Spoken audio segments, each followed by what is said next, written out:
Tavolo tecnico questa mattina in prefettura d'Agrigento per definire gli ultimi aspetti operativi in vista della prima domenica di San Calogero prevista per il prossimo 3 luglio ad Agrigento.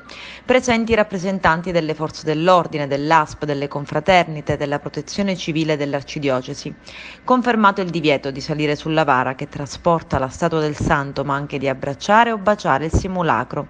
Allo stesso modo l'uso delle mascherine è fortemente raccomandato, anche all'aperto, soprattutto nelle prevedibili occasioni di assembramento.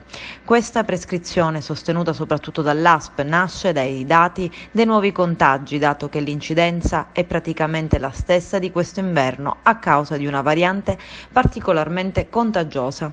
Diversi oneri anche per i cavalli presenti durante le iniziative della mattina. I padroni dovranno esibire i passaporti e gli esami del sangue degli animali, che devono essere condotti da 3 persone, il cavaliere più 2 persone a terra, per evitare pericoli. Imposta anche una maggiore distanza di sicurezza per la realizzazione della maschiata, che conclude tradizionalmente la processione serale. Inoltre, il Comune di Agrigento ha disposto un'ordinanza, vigente dall'1 al 10 luglio, che impone il divieto di consumare e vendere alcolici, l'utilizzo di bottiglie o bicchieri di vetro e lattine.